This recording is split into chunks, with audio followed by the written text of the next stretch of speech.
ಪ್ರದೇಶದಲ್ಲಿ ಸಾಂಕ್ರಾಮಿಕ ರೋಗಗಳು ಹರಡದಂತೆ ಎಚ್ಚರ ವಹಿಸಿ ಎಂದು ಗ್ರಾಮ ಪಂಚಾಯಿತಿ ಅಧ್ಯಕ್ಷೆ ಶ್ರೀಮತಿ ಪಾಪಮ್ಮ ಆನಂದಪ್ಪ ಹೇಳಿದ್ದಾರೆ.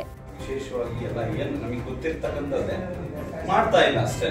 ಆ ಒಂದು ನಿಟ್ಟಿನಲ್ಲಿ ಏನಾಗ್ತಾ ಇದೆ ಅಂತಂದ್ರೆ ಎಲ್ಲ ತಾಲೂಕು ಮಟ್ಟ, ಡಿಸ್ಟ್ರಿಕ್ಟ್ ಮಟ್ಟ ಆ ಲೆವೆಲ್ನಲ್ಲೇನೆ ಎಲ್ಲರಿಗೂ ತರಬೇತಿ ನಡೀತಾ ಇತ್ತು. ಇದೊಂದು ಒಳ್ಳೆ ಕಾರ್ಯಕ್ರಮ ಅಂತ ತಪ್ಪಾಗಲ್ಲ. ಯಾಕೆಂದ್ರೆ ಇಲ್ಲಿರ್ತಕ್ಕಂಥ ಏನು ಜನಪ್ರತಿನಿಧಿಗಳು ಜನಗಳಿಗೋಸ್ಕರ ಏನು ನಡೀತಾ ಇರ್ತಕ್ಕಂಥ ಈ ಒಂದು ಗ್ರಾಮ ಪಂಚಾಯತಿ ಎಂಬ ಸರ್ಕಾರದಿಂದ ಏನೆಲ್ಲ ಸೌಲಭ್ಯಗಳು ಹೋಗ್ತಿದ್ದಾವೆ ಅದರ ಜೊತೆಲಿ ಆರೋಗ್ಯದ ಬಗ್ಗೆನೂ ಹೋಗ್ಲಿ ಅವ್ರಿಗೆ ಅಂತ ಹೇಳಿ ಇವತ್ತು ವಿಶೇಷ ಒಂದು ಶಿಬಿರ ಅಂತ ಹೇಳಿದ್ರೆ ತಪ್ಪಾಗ್ಲಾರ್ದು. ಸಾಕಷ್ಟು ನಮ್ಗೆ ಎಷ್ಟೇ ಸಂಪಾದನೆ ಮಾಡಿದ್ರು ಎಷ್ಟೇ ಏನೇ ಮಾಡಿದ್ರು ಆರೋಗ್ಯ ಇಲ್ಲ ಅಂದ್ರೆ ಕಷ್ಟ ಆಗುತ್ತೆ. ಸೊ ನಾವೆಲ್ಲ ಬೇರೆ ಬೇರೆ ಎಲ್ಲ ಪಂಚಾಯತಿಗೆ ಹೋದಾಗ ಇಷ್ಟು ಜನ ನಮಗೆ ಸಿಕ್ಕಿದೆ ಕಷ್ಟ. ಪಂಚಾಯತಿ ಮೆಂಬರ್ಗಳು, ಪಿಡಿಒ ಆಗಿರ್ಬೋದು, ಸಿಬ್ಬಂದಿ ವರ್ಗ ಎಲ್ಲರೂ ನಮ್ಮನ್ನೇ ಅಂಗನವಾಡಿ ಕಾರ್ಯಕರ್ತನ ಅಥವಾ ಆಶಾ ಕಾರ್ಯಕರ್ತನ ನಮ್ಮ ಸ್ಟಾಫ್ ನೋಡ್ತಾ ಇದ್ವಿ. ಯಾಕಂದ್ರೆ ಅವ್ರಿಗೂ ಹೇಳಲ್ಲ ತಲೆನೋವು, ಹೇಳಿದ್ದೆ ಹೇಳಿಸ್ಕೋಬೇಕು, ಕೇಳಿದ್ದೆ ಕೇಳಿಸ್ಕೋಬೇಕು. ಸೊ ಈಗ ಮೆಂಬರ್ಗಳು ಬಂದ್ಬಿಟ್ಟಿಲ್ಲಿ ಏನೋ ಒಂಚೂರು ಏನೋ ಇಂಪ್ರೂವ್ಮೆಂಟ್ ಆಗ್ಲಿಕ್ಕೆ ಒಂದು ಅವ್ರ ಕಡೆಯಿಂದ ಒಂದು ಸಹಾಯ ಸಿಗುತ್ತೆ ಅಂತ ಹೇಳ್ತಾ ಸೊ ಸಾಕಷ್ಟು ನಾವೇನೀಗೆಲ್ಲ ಆರೋಗ್ಯ. ಬುಧವಾರ ಹೋಬಳಿಯ ಅಬ್ಬೇನಹಳ್ಳಿ ಗ್ರಾಮ ಪಂಚಾಯಿತಿ ಕಾರ್ಯಾಲಯದಲ್ಲಿ ಗ್ರಾಮೀಣ ಅಭಿವೃದ್ಧಿ ಮತ್ತು ಪಂಚಾಯತ್ ರಾಜ್ ಇಲಾಖೆ, ಆರೋಗ್ಯ ಮತ್ತು ಕುಟುಂಬ ಕಲ್ಯಾಣ ಇಲಾಖೆ, ಮಹಿಳಾ ಮತ್ತು ಮಕ್ಕಳ ಕಲ್ಯಾಣ ಇಲಾಖೆ ಸಹಯೋಗದಲ್ಲಿ ಗ್ರಾಮ ಆರೋಗ್ಯ ತರಬೇತಿ ಹಾಗೂ ತಂಬಾಕು ಮುಕ್ತ ಯುವ ಜಾಗೃತಿ ಕಾರ್ಯಕ್ರಮಕ್ಕೆ ಚಾಲನೆ ನೀಡಿ ಮಾತನಾಡಿದರು. ತಾಲೂಕು ಆರೋಗ್ಯ ಇಲಾಖೆ ಕ್ಷೇತ್ರ ಶಿಕ್ಷಣಾಧಿಕಾರಿ ಎಸ್ಪಿ ತಿಪ್ಪೇಸ್ವಾಮಿ ಮಾತನಾಡಿದರು. ಗ್ರಾಮೀಣ ಪ್ರದೇಶದಲ್ಲಿ ಇತ್ತೀಚಿನ ದಿನಗಳಲ್ಲಿ ಸಾಂಕ್ರಾಮಿಕ ರೋಗಗಳ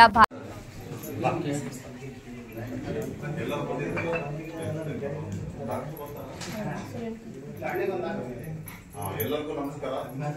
ಇವತ್ತು ತಾಲೂಕು ಆರೋಗ್ಯ ಅಧಿಕಾರಿಗಳ ಒಂದು ಉಪಸ್ಥಿತಿಯಲ್ಲಿ ಮತ್ತು ಗ್ರಾಮ ಪಂಚಾಯಿತಿ ಮಟ್ಟದಲ್ಲಿ ಹಾಗೂ ಜಿಲ್ಲಾ ಪಂಚಾಯತಿ, ತಾಲೂಕು ಪಂಚಾಯತಿ ಈ 4 ಇಲಾಖೆಗಳ ಸಹಯೋಗದಲ್ಲಿ ಇವತ್ತು ನಾವು ಗ್ರಾಮದಲ್ಲಿ ಆರೋಗ್ಯ ಸೇವೆ ಬಗ್ಗೆ ಯಾವ ರೀತಿ ನಾವು ಮಾಡಬೇಕು, ಸ್ವಚ್ಛತೆ ಯಾವ ರೀತಿ ಇಟ್ಕೋಬೇಕು, ಮತ್ತೆ ಎಲ್ಲ ಗೊತ್ತಿದೆ ಇದ್ರ ಬಗ್ಗೆ ಯಾವ ರೀತಿ ನಾವು ಕಂಟ್ರೋಲ್ ಮಾಡ್ಕೋಬೇಕು, ಗ್ರಾಮವನ್ನು ಯಾವ ರೀತಿ ನಾವು ಸ್ವಚ್ಛವಾಗಿ ಇಟ್ಕೋಬೇಕು ಅನ್ನೋ ಒಂದು ತರಬೇತಿ. ಸಭೆ ಅಲ್ಲ, ಇದು ಒಂದು ತರಬೇತಿ. ಈ ಒಂದು ತರಬೇತಿಗೆ ಹಾಜರಾಗಿ ಈ ಒಂದು ತರಬೇತಿಗೆ ಮೊನ್ನೆ ಗ್ರಾಮ ಮಟ್ಟದಲ್ಲಿ ಗ್ರಾಮ ಆರೋಗ್ಯ ತರಬೇತಿ ಕಾರ್ಯಾಗಾರದ ಹೆಚ್ಚಿನ ಗ್ರಾಮ ಪಂಚಾಯತ್ ಅಧ್ಯಕ್ಷರು ಮತ್ತು ಪಂಚಾಯತಿ ಅಭಿವೃದ್ಧಿ ಅಧಿಕಾರಿಗಳು, ಮುನ್ಸಿಪಲ್ ಕಚೇರಿಯಲ್ಲಿ ಎಲ್ಲ ನನ್ನ ಸರ್ವ ಅಂಗಡಿ ಕಾರ್ಯಕರ್ತರು, ನಮ್ಮ ಆಶಾ ಕಾರ್ಯಕರ್ತರು, ಎಲ್ಲ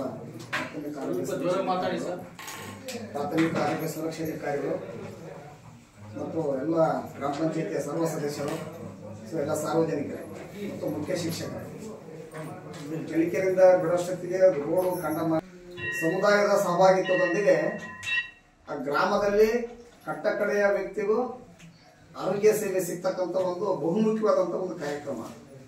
ಕಳೆದ ಸಾರಿ ನಾವು ಜೀಪ ಅನ್ನುವಂಥ ಒಂದು ಕಾರ್ಯಕ್ರಮವನ್ನು ಮಾಡಿದ್ವಿ.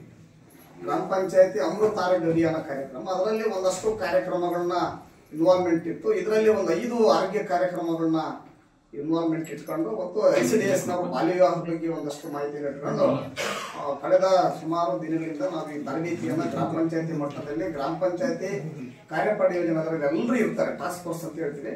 ಅದರಲ್ಲಿ ಎಲ್ಲ ಸರ್ವ ಸದಸ್ಯರು ಈ ಆರೋಗ್ಯ ಕಾರ್ಯಕ್ರಮಗಳನ್ನ ಯಾವ ರೀತಿ ಇಂಪ್ಲಿಮೆಂಟ್ ಮಾಡಬೇಕು, ಏನೇನು ಅದು ನಮ್ಮ ರೋಲ್ ಇರುತ್ತೆ ಅನ್ನೋದ್ರ ಬಗ್ಗೆ ಇವತ್ತು ಒಂದು ಬಹುಮುಖ್ಯವಾದಂಥ ಒಂದು ಅಜೆಂಡಾದಲ್ಲಿ ನಾವು ತರಬೇತಿಯನ್ನು ಪ್ರಾರಂಭ ಮಾಡ್ತೀವಿ.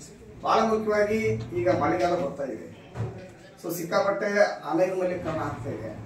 ಸೊ ಅದಕ್ಕೆ ನೈರ್ಮಲ್ಯನ ನಾವು ಸೃಷ್ಟಿ ಮಾಡಬೇಕು, ಅದು ಎಲ್ಲರ ಜವಾಬ್ದಾರಿ ಕೂಡ ಆಗಿರ್ತದೆ. ಇಲ್ಲಿ ಬಹಳ ಮುಖ್ಯವಾಗಿ ನಾವು ಅಸಾಂಕ್ರಾಮಿಕ ರೋಗಗಳ ಬಗ್ಗೆ ನಾವು ಚರ್ಚೆ ಮಾಡ್ತೀವಿ ಈ ಸಬ್ಜೆಕ್ಟ್. ಅಸಾಂಕ್ರಾಮಿಕ ರೋಗಗಳು ಮತ್ತು ಸಾಂಕ್ರಾಮಿಕ ರೋಗಗಳು ಅಂತ. ಅಸಾಂಕ್ರಾಮಿಕ ರೋಗಗಳು ಒಂದು ಸಾರಿ ಮನುಷ್ಯನಿಗೆ ಬಂದ್ರೆ ಲೈಫ್ ಟೈಮ್ ಅವನು ಸಾಯೋವರೆಗೂ ಆ ಚಿಕಿತ್ಸೆಲಿರ್ಬೇಕು ಮತ್ತು ಅವನು ಕಂಟ್ರೋಲ್ ಹೋಗ್ತಿರ್ತಾನೆ. ಸಾಂಕ್ರಾಮಿಕ ರೋಗಗಳನ್ನ ಇಮಿಡಿಯೇಟ್ ನಾವು ನೀವೆಲ್ಲ ಸೇರ್ಕೊಂಡು ಕಂಟ್ರೋಲ್ ಮಾಡ್ತಕ್ಕಂಥ ಸಂದರ್ಭದಲ್ಲಿ ಒಂದು ಅಸಾಂಕ್ರಾಮಿಕ ರೋಗಗಳಂತ ಈಗಾಗಲೇ ನಮ್ಮ ಇಲಾಖೆಯಲ್ಲಿ 30 ವರ್ಷ ಮೇಲ್ಪಟ್ಟಂತ ಎಲ್ಲ ಸದಸ್ಯರನ್ನ ಒಳಗೊಂಡಂತ ಎಲ್ಲ ಸದಸ್ಯರು, ಅದು ಯಾರೇ ಮಹಿಳೆ ಇರ್ಬೋದು, ಪುರುಷ ಇರ್ಬೋದು, ವಯಸ್ಕರು ಇರ್ಬೋದು, ಈಗಾಗಲೇ